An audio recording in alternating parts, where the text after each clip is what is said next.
1960s gave us peace and love. The decade also produced the Kennedys.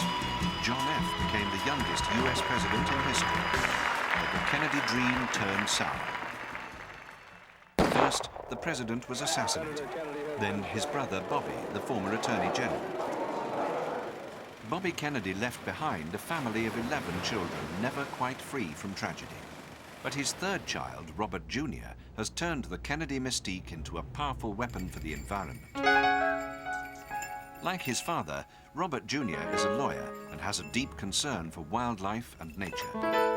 After struggling with heroin addiction and seeing his younger brother die of a drugs overdose, Robert Kennedy gained a new direction by helping fishermen to clean up the Hudson River and its tributaries.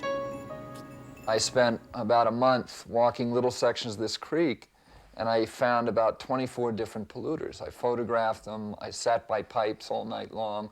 I'd bring a lawn chair and sit next to a pipe waiting for it to discharge. I took samples. I got analysis done. And I then brought lawsuits on behalf of the fishermen against all 24 polluters. And that started me, during that process, the fisherman, which is now the river keeper, asked me to come and work for them as their full-time attorney. Robert Kennedy's work cleaning up the Hudson led him to create the Environmental Law Clinic at Pace University, and a unique arrangement where law students help take polluters to court. He also works with America's Natural Resources Defense Council, which is involved in environmental campaigns.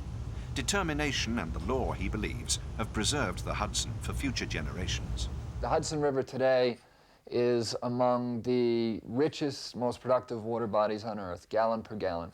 It is the only water body, major estuary left in the entire North Atlantic, the east coast of North America, the west coast of Europe.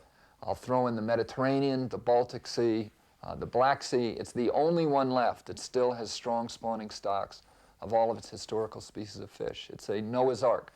And that is largely has occurred because we have been blessed on the Hudson River since the early 1960s with an extremely vigorous, vigilant, and sophisticated environmental community that has been willing to go to war to save the river. It's not just the Hudson River which has benefited from Robert Kennedy's involvement and the mystique his clan's name continues to wield around the world. He's traveled from South America to Canada to fight for environmental causes, deliberately drawing international media attention wherever he goes. He believes public attention and motivation are vital, and an understanding that, like the Hudson, the environment legally belongs to us all. We've been able to convince people they own this river, and they do. The people of New York State own the river. It used to be King George III of England owned the river.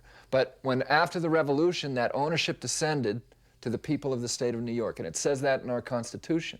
And if somebody puts something in that river that injures the fish, and we have less fish to take out of the river, that's an act of theft, and they ought to be prosecuted for larceny. And if somebody dumps something into the river that goes into, that's poison, and it goes into a drinking water intake, and children drink that drinking water, that is child abuse, and that person ought to be prosecuted for child abuse. Robert Kennedy makes no excuses for using his family name to bolster environmental campaigns. With his help, many causes have been brought to the forefront of public awareness, and his family's connections mean he has access to the highest levels of US government. He believes the law can be a powerful and unexpectedly helpful tool, which can bring the polluters and environmental destroyers to book. But in the end, it's down to each of us to do something. Everybody ultimately lives in a neighborhood, in a community, or in an ecosystem that, at this point in history, is probably deteriorating. And on a street-by-street, house-by-house, mountain-by-mountain, river-by-river basis, we have to start taking control of our own lives and saying, we are not going to let this happen anymore. And that's what we've done in the Hudson Valley. And that's why we've been able to save this river in the face of enormous industrial pressure. It is a model for ecosystem protection. It is a success story.